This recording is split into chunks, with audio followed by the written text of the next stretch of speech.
Salut les amis, salut tout le monde et bienvenue une fois de plus sur votre chaîne d'information préférée, Clock Info. Aujourd'hui, nous continuons une fois de plus du côté du Mali où nous avons les forces armées maliennes en abrégé FAMA qui ont abattu un travail véritablement remarquable, notamment avec des frappes aériennes qui ont permis de neutraliser plusieurs terroristes et de détruire plusieurs bases de rebelles. En effet, l'état-major général des armées informe l'opinion nationale que les forces armées maliennes FAMA ont mené une opération de frappe aérienne contre des groupes terroristes respectivement dans le secteur de Yirma le 27 et 28 avril, Niasso CB et Sosobé Tagoro le 29 avril 2022. Ces actions matérialisent davantage la montée en puissance des FAMA ainsi que l'efficacité de la coordination entre les services de renseignement, les structures de planification et les forces d'intervention.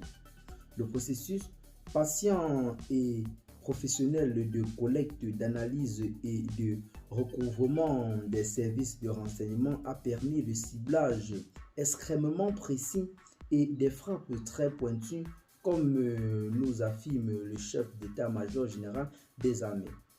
En effet, dans la nuit du lundi 27 au 28 avril 2022, les frappes ont ciblé dans le secteur de Yirma, localité située à 23 km sud-ouest de Mondoro, un regroupement et une rencontre de coordination et de planification d'attaque par les terroristes de la Katiba, Massina et de Asrul al-Islam.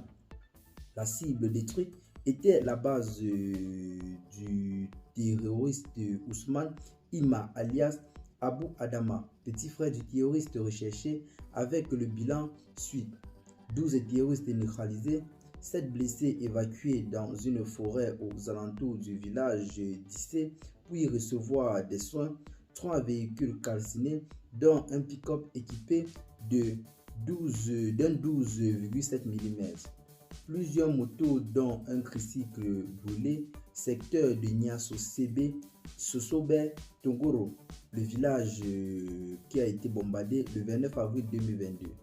Les frappes ont ciblé un important dépôt logistique opérationnel des terroristes situé entre la localité de Niasso CB et de Sosobé Togoro. Cette cache des terroristes a été détruite grâce à la précision des renseignements et au choix des points visés ayant occasionné de grandes et multiples explosions en différents points du dépôt. Les puissants incendies observés après les frappes confirment la destruction du site contenant autant pour nous divers matériels de guerre ainsi que des explosifs et même des drones, des armes et des munitions. Eh bien les amis, tel est là en quelque sorte un bilan des FAMA ces derniers jours. Dites-nous en commentaire ce que vous en pensez. Partagez la vidéo à vos amis si vous l'avez notamment trouvé intéressante. Abonnez-vous.